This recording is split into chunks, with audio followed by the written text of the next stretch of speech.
Ola, pois hoxe é día 1 de outubro, a terceira xornada que temos de traballo e o que abordamos foi sobre todo a limpeza da terceira plataforma da Pena Furada, que é todo isto que estamos vendo aquí.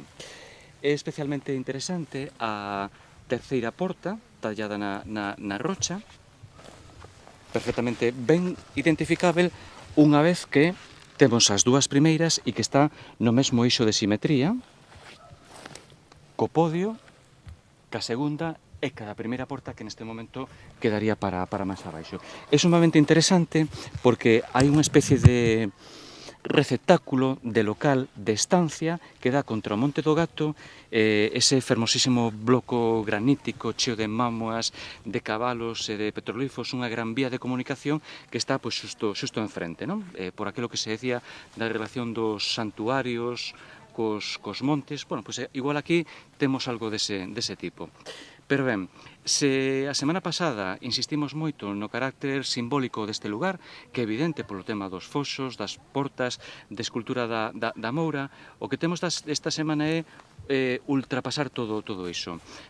Quixemos ver as escotaduras labradas na rocha por un tema de estruturas de madeira que tiña moita relación pois, con unha cantidad de tella enorme, pois mesmamente aquí nestas pedras con un angazo, xa que é un galleto, unha forquilla con dentes para baixo tirando, atopamos tellas enteiras, tellas ademais que aparentaban ser moi antigas con un arco de ángulo moi acusado, xa que non é moi habitual na modernidade, onde sigue tamén aparecendo cerámica común moi antiga, seguramente que de tradición romana. Pero quizá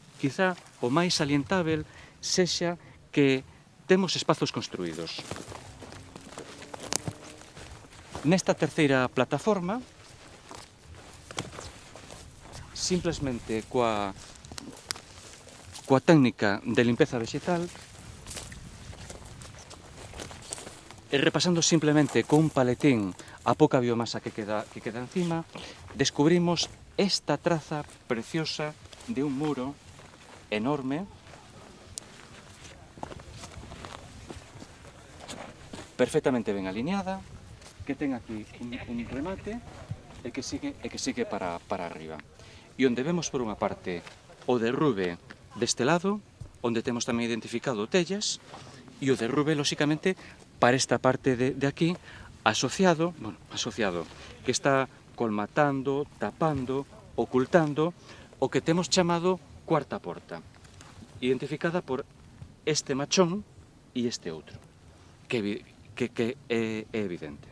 son evidentes. Esta cuarta porta está vinculada co podio, ten unha orientación este-oeste, o sea que tampouco é casual. Ben, está conformando unha estrutura moi ampla, grande,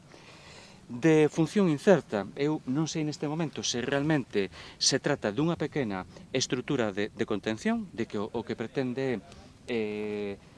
conter sedimentos para nivelar esta terceira plataforma frente á zona da Moura, ou se pode ser, en outro caso, a cimentación dunha